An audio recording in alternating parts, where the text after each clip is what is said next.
in deiner Tür und schrei, Jesus, so klopft der Halloween, die Soße Dinge fehlt für lauter Bekloppte. Bin zwar 48, gehört doch für so ein Ende direkt zum Aber. Überleg dir, was du tust, sonst muss ich dir dein Kleid erschlagen. Mein verkleidet, du ich grusig und du machst drin dein Bumble, weißer Bettbezug mit 2 Löchern für mein Glotz, Baby, wie jedes Jahrgang hier als Keusch, um die Leid zum Verschläge, für sowas bin ich jetzt im Alter, Keusch mit Augen, Mode, Pflege. Im nächsten Haus, Heinig schellt und gekribbel macht mir Uff, also nehm ich Folge Euro und schmeiße Bahnhof. Sag's, der fickt, das fahr mal das Haus, das bin nur für der Depp.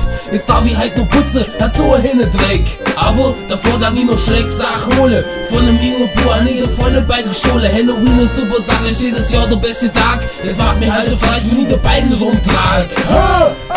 Doppel-L, oh, nee, Doppel-E-N. Gib uns was ist, wenn so steigt, brennt.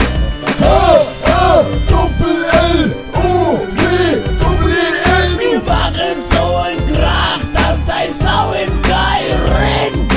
Ich bin unterwegs, ein paar Kürbis zum Schibitzen, weil wenn ich dann daheim mit du Emotion drauf schwitze, ich schick mein Junge vor, die sollen die ablenken, er legt einen Guck verschützt von dir und du sie anziehen. Mach mir auch mal Rede aus, mein Junge sind nicht endlich Futter, wenn wir daheim kommen, dann gehst schon wieder Bruder. Hallo Fanny, so ein Fester, Glotze hätt gerne ein Fester, weil bei denen ich auflege, hängen laut und gespielt, alle Schmal, gib mir zu, du hast die super verkleidet, so lauf immer rum, ist B5 beleidigt. Beidel ist voll, jetzt kann man heim zum Verteilen, Tramul kriegt, alles, ich gang erst mal ab Säule. So scheint's an der Tier, ich nehm ab und mach auf. Du schaut da hin, nicht so von sich zieht den Ton hinauf. Ich geb mir ab und sag, was hast schon wieder gesoffen? Ich schlag dir das dein Zeh im Galopp, der Hals laufen.